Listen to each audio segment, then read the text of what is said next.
এক ছিল ছোট্ট বিড়াল ছানা, দেখতে একদম মানুষের মতো। সকালে ঘুম থেকে উঠে চোখ কচলে দাঁত ব্রাশ করল, তারপর দৌড়ে গেল বাইরে খেলতে। ও, বাইরে তো নোংরা জলের পুকুর। কি মজা! ছোট্ট বিড়াল ছানা খেলতে শুরু করল।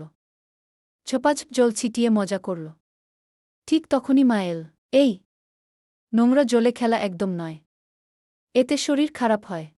মা অফিসে চলে গেল গাড়ি করে। আর দুষ্টু বিড়াল ছানা, সে আবার দৌড়ে গেল সেই নোংরা জলে, খেলল। তারপর নোংরা হাতমুখ নিয়ে খেয়ে ফেলল খাবার, তারপর ঘুমিয়ে পড়ল। বিকেলে মা ফিরে এসে দেখে ওর গা গরম, পেট ব্যথা করছে। মা তাড়াতাড়ি অ্যাম্বুলেন্স ডেকে নিল। ডাক্তার কাকু দেখলেন আর বললেন, এর পেটে অনেক পোকা ঢুকে গেছে। ডাক্তার সাহেব ওষুধ দিলেন, ইনজেকশনও। কিছুদিন চিকিৎসার পর বিড়াল ছানা একদম সুস্থ হয়ে উঠল। এবার সে বুঝে গেল নোংরা জলে খেলা একদম ঠিক নয়। তাই বন্ধুরা, সব সময় পরিষ্কার পরিচ্ছন্ন থাকতে হবে, না হলে তোমারও বিড়াল ছানার মতো ডাক্তারের কাছে যেতে হতে পারে।